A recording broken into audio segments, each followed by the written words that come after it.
Topic start कर रहे हैं, ठीक है ना। बहुत इंपॉर्टेंट भी है यूवीएफ में संबंध, ठीक है बेटा। तो आज इसको हम देखने वाले हैं, इसका डेरिवेशन करने वाले हैं कि यूवीएफ में संबंध क्या होता है। जैसे कि आप जानते हो बेटा, एक बटा एफ बराबर क्या होता है, एक बटा बी प्लस एक बटा यू, ठीक है ना। तो अवतल दर्पण में सबसे पहले हम क्या करेंगे, आज इसी को क्या कर रहे हैं, डिराइव करने वाले हैं, ठीक है। तो फटाफट हम क्या करते हैं बेटा, एक फिगर बनाते हैं अवतल दर्पण में। तो ये हमारा एक अवतल दर्पण हो गया बेटा।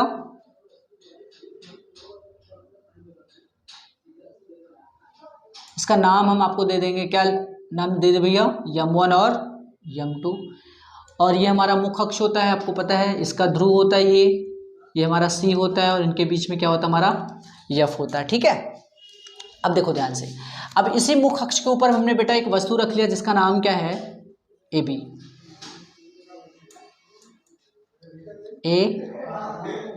ठीक है ना।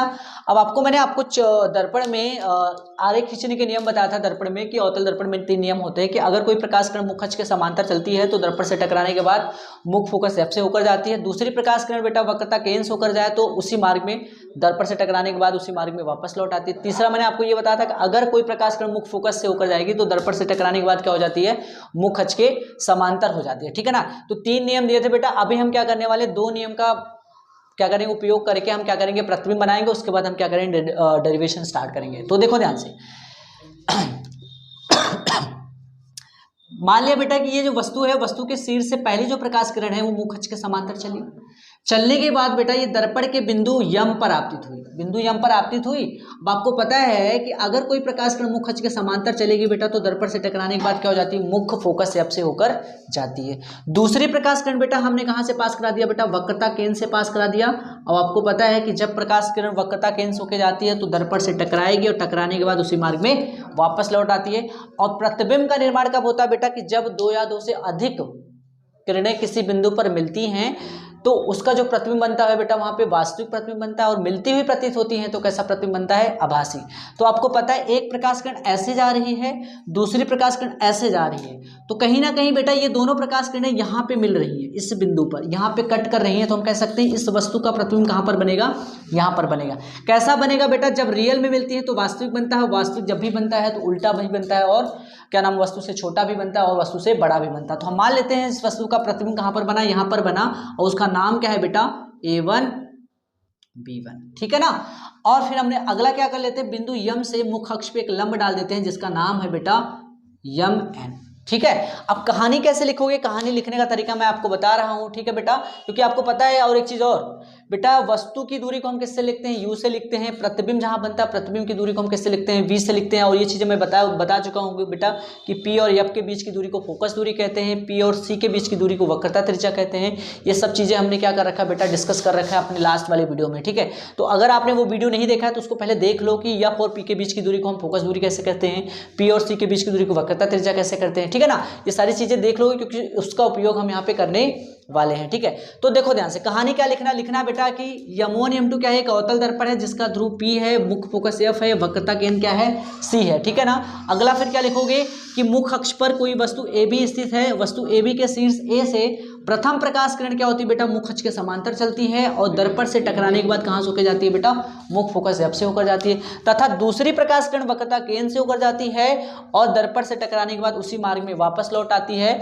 ये दोनों किरणें बिंदु A1 पर मिलती हैं, अतः हम कह सकते हैं इस वस्तु AB का प्रतिबिंब यहां पर बनेगा। कैसा प्रतिबिंब बनेगा बेटा, वास्तविक, उल्टा और वस्तु से छोटा A1 B1 प्रतिबिंब बनेगा। तो कहानी हम यहाँ पे फटाफट थोड़ा सा लिख देते हैं। तो लिखेंगे क्या बेटा कि माना M1 M2 एक अवतल दर्पण है, एक अवतल दर्पण है जिसका ध्रुव P है तथा वक्रता केंद्र C है, तथा मुख्य फोकस F है, ठीक है बेटा। आगे क्या लिखेंगे कि मुख्य अक्ष पर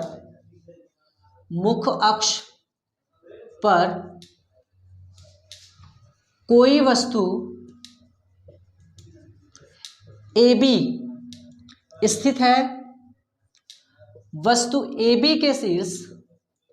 के शीर्ष A से वस्तु ए बी के शीर्ष ए मतलब हेड से, ये वस्तु है बेटा, इसका हेड ये कहलाएगा ना, वस्तु ए बी के शीर्ष ए से प्रथम प्रकाश की किरण, प्रथम प्रकाश की किरण मुख्य अक्ष के समांतर चलती है, मुख्य अक्ष के समांतर चलती है और दर्पण से टकराने के पश्चात, दर्पण से टकराने के पश्चात, टकराने के पश्चात मुख्य फोकस एफ से होकर जाती है तथा दूसरी प्रकाश की किरण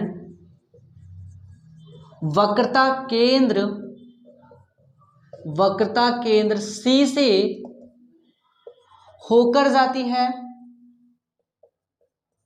और दर्पण से टकराने के पश्चात, और दर्पण से टकराने के पश्चात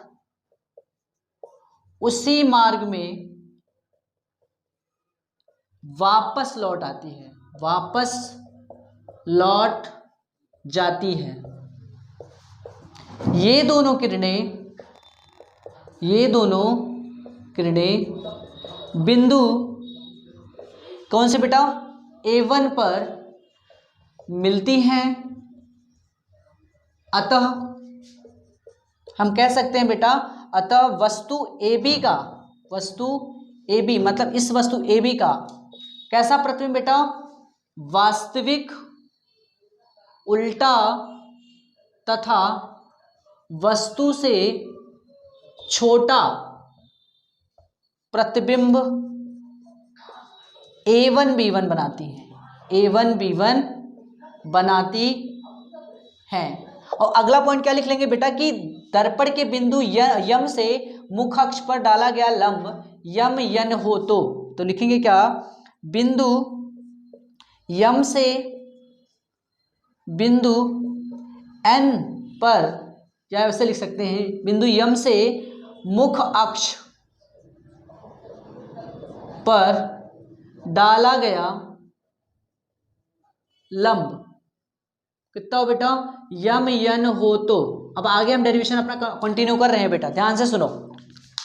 अब देखो यहां तक कहानी आपको लिखना, कहानी लिखने का तरीका मैंने आपको बताया बेटा कि आपको देख के लिखना, याद नहीं करना। यम1 यम2 क्या है, एक अवतल दर्पण है जिसका ध्रुव P है, मुख्य फोकस F है, वक्रता केंद्र C है, मुख्य अक्ष के ऊपर कोई वस्तु AB स्थित है, वस्तु AB के शीर्ष मतलब हेड से प्रथम प्रकाश किरण मुख्य अक्ष के समांतर जाती है। तो आपको पता है कि अगर कोई प्रकाश किरण मुख्य अक्ष के समांतर चलती है तो दर्पण से टकराने के बाद कहाँ से होकर जाती है, फोकस से होकर जाती है। दूसरी प्रकाश किरण वक्रता केंद्र C से होकर गई और दर्पण से टकराने के बाद उसी मार्ग में वापस लौट आती है। ये दोनों किरणें बिंदु A1 पर मिलती है। हम कह सकते हैं इस वस्तु AB का प्रतिबिंब A1B1, ठीक है ना, वास्तविक उल्टा और A1B1 प्रतिबिंब क्या करती है बेटा, बनाती हैं। और एक गलत ये लिख दिया मैंने कि बिंदु यम से बिंदु यन पर डाला गया लंब क्या हो बेटा, यम यन हो तो, ठीक है ना। तो अब यहाँ पे देखो ध्यान से, अब यहाँ करेंगे क्या बेटा, त्रिभुज, दो त्रिभुज देखो बेटा ABC तथा दूसरा त्रिभुज बेटा क्या है, A1B1C क्या है बेटा, एक समरूप त्रिभुज है। क्या है, एक समरूप त्रिभुज है। कैसे समरूप है देखो ध्यान से, मैं यहाँ पे बाहर फिगर निकाल के आपको बता रहा हूं बेटा, तो देखो ध्यान से।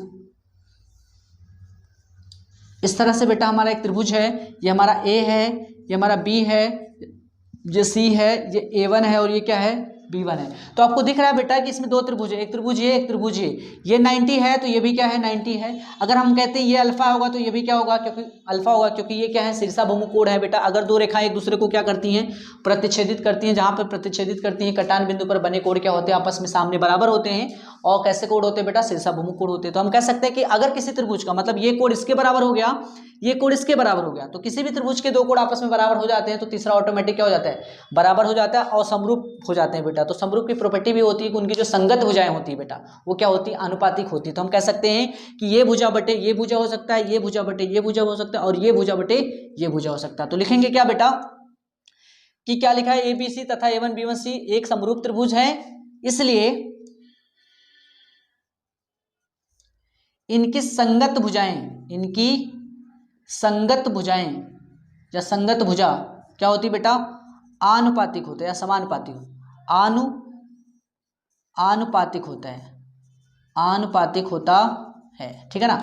तो आनुपातिक होगा बेटा तो हम कह सकते हैं कि AB बटे A1 B1, दूसरा बेटा BC बटे क्या बेटा B1 C, ठीक है ना।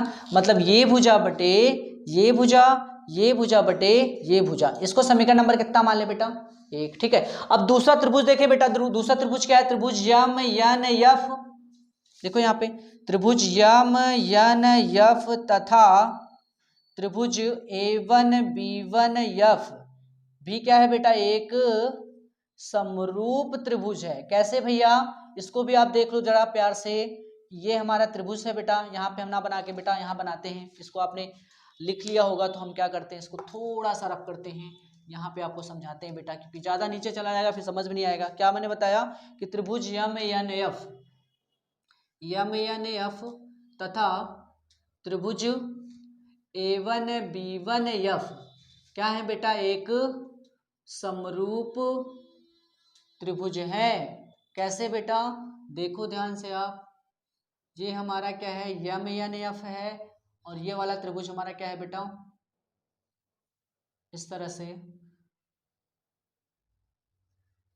इस तरह से, ठीक है ना बेटा। ये वाला, ये हमारा क्या है, यम है, ये यन है, ये यफ है, और ये वाला त्रिभुज क्या था बेटा हमारा, B1 है ये, और ये क्या है हमारा A1। तो दिख रहा बेटा ये 90 है तो ये भी 90 है, ये अल्फा होगा तो ये भी अल्फा होगा, तो कह सकते हैं ये कोण इसके बराबर है, ये कोण इसके बराबर, तो ये वाला किसके बराबर हो जाएगा, इसके बराबर होता है। तो ये त्रिभुज दोनों क्या हो गए, समरूप हो गए। तो भुजाएं क्या होंगी, अनुपातिक, मतलब ये भुजा बटे ये भुजा, ये भुजा बटे ये भुजा। तो हम लिखेंगे क्या बेटा, भुजा यम एन बटा क्या बेटा, A1 B1 बराबर यन एफ बटे क्या हो जाएगा, B1 F हो जाएगा, ठीक है बेटा। अब आपको पता है कि जो हमारा यम एन है बेटा वो किसके समांतर है, AB के, तो हम यहाँ लिख सकते हैं कि यम एन बराबर क्या है, AB, वैल्यू पुट करो बेटा यहाँ पे, तो क्या आ जाएगा, AB बटे A1 B1 बराबर यन एफ बटा क्या, B1 इंटू एफ, ठीक है। तो यहाँ तक चीजें आपको समझ में आ गई होगी। क्या, पहला समीकरण ये हो गया, दूसरा समीकरण इसको मान सकते हैं, ठीक है ना। लेकिन हाँ एक चीज और बेटा, ये देखो ध्यान से, यहाँ पे एक बिंदु हमने माना था क्या, P ना। अब ये लिखेंगे कि बिंदु यन जो है बेटा वो P के बहुत नजदीक है, इतना नजदीक है कि जो हम ले सकते हैं कि जो हमारा बेटा यनफ होता था वो किसके बराबर हो जाएगा। या आप ऐसे लिख सकते हो कि दर्पण का द्वारक छोटा कर देने पर बिंदु यन कहाँ पे आ जाता है, बिंदु P पे आ जाता है। तो लिखें क्या, लिखते हैं यहाँ पे कि बिंदु, लिखेंगे दर्पण का द्वारक, दर्पण का द्वारक, दर्पण का द्वारक छोटा कर देने पर बिंदु यन बिंदु P पर आ जाता है, P पर आ जाता है।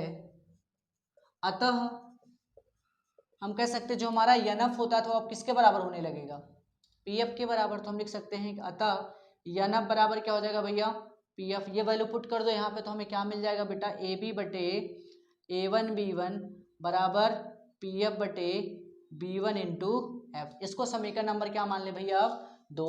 अब आगे देखो ध्यान से, समीकरण 1 और समीकरण 2 देखो आप ध्यान से, AB बटा A1 B1 बराबर BC बटे B1 C, AB बटे A1 B1 बराबर PF बटा B1 F। तो समीकरण, किसी भी समीकरण का एक पक्ष बराबर होता तो दूसरा हम क्या कर सकते हैं, बराबर कर सकते हैं। तो हम लिख सकते हैं समीकरण 1 तथा 2 से, तो क्या आ जाएगा बेटा, मतलब अगर ये इसके बराबर है तो ये किसके बराबर होगा, इसके बराबर। तो जब इसको सॉल्व करोगे तो क्या आ जाएगा, तुलना करने पर BC बटा B1 C बराबर PF बटा B1 F, ठीक है ना बेटा। अब हम क्या करेंगे, वैल्यू पुट करेंगे, क्योंकि हमारा सारा काम हो चुका, केवल वैल्यू पुट करना है, उसके बाद गुणा भाग करना है, फिर हमारा क्या आ जाएगा, जो हम संबंध देखना चाह रहे हैं वो आ जाएगा। तो देखो आगे करते हैं फटाफट, कैसे करते हैं बेटा।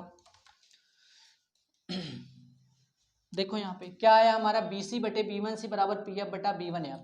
देखो क्या आया यहाँ पे, BC बटे B1 C बराबर PF बटा B1 इंटू एफ। अब देखो ध्यान से सुनो बेटा, BC कहाँ है, यहाँ तक है। अब आपको पता है एक चीज और पता होगा बेटा कि चिन्ह परिपाटी का नियम कहता है कि सभी दूरी हमें कहाँ से मेजर करना है, ध्रुव से मेजर करना है। और दूसरी बात बेटा, वस्तु की दूरी को हम किससे लिखते हैं, यू से लिखते हैं। जो प्रतिबिंब बनता है बेटा, उसकी दूरी को हम किससे लिखते हैं, बी से लिखते हैं, ठीक है ना। और फोकस दूरी को किससे लिखते हैं बेटा, स्मॉल एफ से लिखते हैं। वक्रता त्रिज्या को किससे लिखते हैं, कैपिटल आर से लिखते हैं। तो देखो ध्यान से, वस्तु हमारा कहाँ स्थित है बेटा, यहाँ पे।